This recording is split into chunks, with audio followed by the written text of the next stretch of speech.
السلام علیکم۔ نیویارک سے تازہ ترین عالمی خبروں اور تجزیوں کے ساتھ جہانگیر خٹک آپ کی خدمت میں حاضر ہے۔ ناظرین، آج یہاں بدھ کی رات اور فروری کی 18 تاریخ، جبکہ پاکستان میں جمعرات کی صبح اور فروری کی 19 تاریخ ہے۔ ناظرین، پاکستان سے اور دنیا بھر سے خبریں بہت ہیں اور بہت اہم خبریں ہیں، لیکن ابتدا پاکستان سے کرتے ہیں، جہاں پر کہ پاکستانی سیکیورٹی اداروں کا کہنا ہے کہ انہوں نے بلوچستان میں دو مختلف کارروائیوں میں 14 شدت پسندوں کو ہلاک کیا ہے۔ پہلا واقعہ کوئٹہ کے درخشاں علاقے میں ہوا، جہاں پر کہ ایک کارروائی میں کاؤنٹر ٹیررزم ڈپارٹمنٹ کا کہنا ہے کہ انہوں نے کم از کم 8 ایسے افراد کو ہلاک کیا جن کا تعلق بلوچ علیحدگی پسند گروپ سے تھا، لیکن یہ وعدہ نہیں کہ کون سے گروپ سے تھا۔ اسی طرح ایک اور واقعہ، وہ بھی ایک انٹیلیجنس بیسڈ آپریشن تھا جو کہ بارکھان کے علاقے میں ہوا، اور وہاں پر سیکورٹی فورسز کا کہنا ہے کہ انہوں نے 6 علیحدگی پسندوں کو ہلاک کیا۔ جبکہ پاکستان اور افغانستان کے درمیان تعلقات سب کو معلوم ہیں۔ پاکستان ہمیشہ سے اب الزام لگاتا رہا ہے کہ پاکستان میں جتنی بھی دہشت گردی کی کارروائیاں ہو رہی ہیں، اس میں تمام کی تمام ہینڈلنگ اس کی افغانستان سے ہو رہی ہے۔ بلکہ ساتھ پھر پاکستان یہ بھی کہتا ہے، پاکستان کا دعویٰ یہ شروع سے چلا آ رہا ہے کہ جی افغان طالبان پھر بھارت کی بھی مدد سے سب کچھ کر رہے ہیں۔ تو یہ ایک ایسا الزام ہے جو کہ مسلسل پاکستان لگاتا چلا آ رہا ہے، اور یہ ایسا الزام ہے جس کی مسلسل افغان طالبان اور بھارت اس کی تردید کرتے چلے آ رہے ہیں۔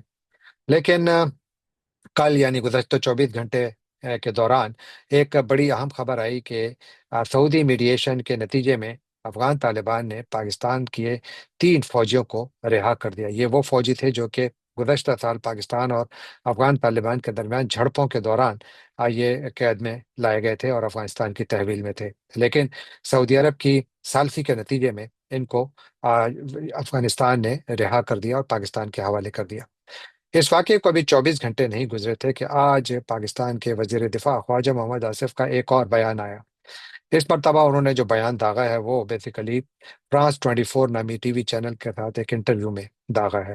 اس انٹرویو میں خواجہ آصف کا دعویٰ تھا کہ پاکستان میں جتنی بھی دہشت گردی کی کارروائیاں ہو رہی ہیں، اس میں افغان طالبان اور بھارت براہ راست ملوث ہیں، اور انہوں نے یہ بھی کہا کہ اگر پاکستان کے پاس یہ ایویڈنس ہوا کہ افغانستان سے کوئی ایسے لوگ بھیجے گئے ہیں جو کہ پاکستان میں دہشت گردی کی کارروائیوں میں ملوث ہیں، تو پاکستان تھوڑی بھی ہچکچاہٹ نہیں محسوس کرے گا اور افغانستان پر پھر بمباری کرے گا۔ ان کا کہنا تھا کہ یہ کارروائیاں اس وقت تک جاری رکھی جائیں گی، یعنی سپونٹینیس افغانستان پر حملے، کہ جب تک کابل سے ہمیں کوئی امن کی ضمانت نہیں ملتی۔ اور یہ وہ پوائنٹ آف ڈائیورجنس ہے، یعنی پاکستان اور افغانستان کے درمیان یہ ایک اختلافی نقطہ ہے، جس پر آج تک کوئی سفارتکاری کام نہیں آئی، کوئی ثالثی کام نہیں آئی، اور معاملہ صرف اسی حد تک اور اسی نہج پر کھڑا ہے کہ جہاں پر پاکستان کہتا ہے ہم حملے کریں گے اور طالبان کہتے ہیں ہم جواب دیں گے۔ اور اس کی وجہ سے یہ تعلق جو ہے یہ بہت زیادہ کشیدگی کی صورتحال اختیار کر چکا ہے۔ دونوں ملکوں کے درمیان سرحد بند ہے، ہر قسم کی ٹریفک بند ہے، کاروبار کو بہت بڑا نقصان ہو رہا ہے، اور دونوں ملکوں کے درمیان اوور آل سفارتکاری تقریباً فرد مہری کا شکار ہے۔ یہ جو سعودی تازہ ترین جو ثالثی ہے، یقیناً ایک بہت اچھا پیغام ہے، اور کیا اسی ثالثی کے نتیجے میں دونوں ملکوں کے درمیان تعلقات کی بہتری کی امید کی جا سکتی ہے؟ میرے خیال میں امید تو رکھی جانی چاہیے، لیکن جب تک خواجہ محمد آصف کو لگام نہیں دی جائے گی، جب تک ان کو یہ نہیں سمجھایا جائے گا کہ اگر پاکستان ثالثی کے نتیجے میں طالبان سے اپنے فوجی رہا کروا سکتا ہے، تو طالبان کے ساتھ بات چیت کے ذریعے یا ثالثی کے ذریعے وہ مسائل جن پر کے شدید اختلافات ہیں، کم از کم ان میں کمی تو لائی جا سکتی ہے۔ لیکن یہ کمی کیسے واقع ہوگی جب پاکستان کا وزیر دفاع افغانستان کو براہ راست وارننگ دے رہے کہ ہم آپ پر بمباری کریں گے، آپ کی طرف وہ پھول نہیں بھیجیں گے، یقین مانیے۔ یہ بات آج کی نہیں، یہ بہت پرانی ہے، یہ سوچ غلط ہے۔ اور دوسری جانب پاکستان میں سیاست ویسی کی ویسی ہی ہے۔